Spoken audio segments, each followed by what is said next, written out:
برادران اسلام، اگر آپ اپنی غربت کو ختم کرنا چاہتے ہیں اور امیر بننا چاہتے ہیں تو دو کام کر لیں۔ نمبر ایک یہ کہ یہ ویڈیو مکمل دیکھ لیں، اور نمبر دو جو باتیں اس ویڈیو میں بیان کی جا رہی ہیں ان پر عمل کر لیں، انشاءاللہ آپ دنیا و آخرت کے امیر بن جائیں گے۔ ابن ماجہ کی 1407 نمبر حدیث قدسی میں ہے کہ اللہ تعالیٰ ارشاد فرماتا ہے، اے آدم کے بیٹے، تو میری عبادت کے لیے فارغ ہو جا، میں تیرا سینہ مال و دولت سے بھر دوں گا اور تیری غربت ختم کر دوں گا، اور اگر تو نے ایسا نہ کیا تو میں تیرا سینہ دنیا کے کاموں سے بھر دوں گا اور تیری غربت کبھی ختم نہیں کروں گا۔ حدیث مبارکہ آپ نے سماعت کر لیں، اس کے مفہوم پر غور کر لیں، انشاءاللہ ساری بات سمجھ میں آ جائے گی۔ آخر میں ایک سوال کا جواب دینا چاہوں گا۔ کسی کے ذہن میں یہ سوال آ سکتا ہے کہ بہت سارے لوگ اللہ تعالیٰ کی عبادت کرتے ہیں لیکن ان کی غربت ختم نہیں ہوتی، اور بہت سے لوگ اللہ تعالیٰ کی عبادت نہیں کرتے اور ان کے پاس بہت زیادہ مال و دولت موجود ہوتا ہے، اس کی کیا وجہ ہے؟ تو اس کا جواب سن لیں۔ یاد رکھیں، اگر کوئی اللہ تعالیٰ کی عبادت کر رہا ہے اور اس کا بظاہر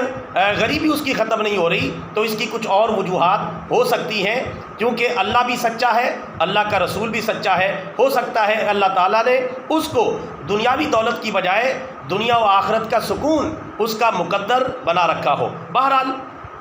جو بندہ اللہ کی عبادت بھی نہیں کرتا پھر بھی وہ امیر بنا ہوا ہے، پھر بھی وہ دولت مند بنا ہوا ہے، تو اس کی کئی وجوہات ہو سکتی ہیں۔ نمبر ایک، ہو سکتا ہے کہ اس کے پاس مال حرام ہو اور وہ مال حرام کما رہا ہو جو دنیا و آخرت میں اس کی تباہی کا باعث بنے گا۔ نمبر دو، ہو سکتا ہے کہ وہ مال و دولت تو کما رہا ہو، امیر تو نظر آ رہا ہو، اس کی زندگی سے اللہ تعالیٰ نے سکون اور اطمینان چھین لیا ہو۔ ایسا نہیں ہو سکتا کہ بندہ اللہ کی عبادت بھی نہ کرے اور وہ زندگی میں حقیقی سکون اور اطمینان بھی حاصل کر لے، ایسا ممکن نہیں۔ اور یہ بھی ہو سکتا ہے کہ اللہ تعالیٰ نے اس کے لیے اس کے مال اور دولت کو کسی آزمائش کا ذریعہ بنا رکھا ہو، اللہ تعالیٰ اسے اپنی رحمت سے نہ نوازنا چاہتا ہو، دنیا میں اللہ تعالیٰ اسے مختلف آزمائشوں میں ڈالنا چاہتا ہو، بظاہر اسے مال و دولت دے رکھا ہو، اور آخرت کی آزمائشیں تو یقینی ہیں۔ اس کے علاوہ بھی بہت ساری وجوہات ہو سکتی ہیں۔ ایسا نہیں ہو سکتا کہ کوئی بندہ اللہ تعالیٰ کی عبادت کرے، اسے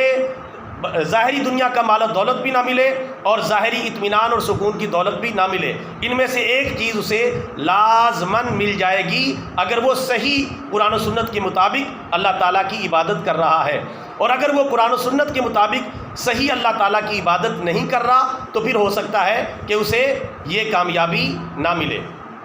بہرحال جو بندہ اللہ تعالیٰ کی عبادت کے بغیر بھی آپ کو امیر نظر آتا ہے، دولت مند نظر آتا ہے، اس کے پیچھے بہت ساری وجوہات، آزمائشیں اور اللہ تعالیٰ کی بہت ساری ایسی جو آزمائشیں اس کے حوالے سے ہو سکتی ہیں کہ جو نظر نہیں آ رہی، اور وہ بندہ خود محسوس انہیں کرتا ہے کہ جس کو اللہ تعالیٰ نے مال و دولت دے رکھا ہے لیکن اطمینان کی دولت سے اسے محروم کر رکھا ہے۔ لہٰذا یہ بات اٹل ہے کہ اللہ تعالیٰ کی عبادت کرنے والا ہی سکون پائے گا۔ اللہ تعالیٰ کی عبادت نہ کرنے والا چاہے وزیر اعظم بھی کیوں نہ بن جائے، بڑے سے بڑا امیر و دولت مند بھی کیوں نہ بن جائے، اس کی زندگی میں حقیقی سکون نہیں آ سکتا۔ لہٰذا اگر آپ اپنی غربت کو مٹانا چاہتے ہیں، امیر بننا چاہتے ہیں، دنیا و آخرت کا سکون چاہتے ہیں، تو پھر اللہ تعالیٰ کی عبادت کے لیے، یعنی صحیح عبادت قرآن و سنت کے مطابق، اس کے لیے پورا ٹائم نکالیں۔ انشاءاللہ آپ کی غربت بھی ختم ہو جائے گی اور آپ دنیا و آخرت کے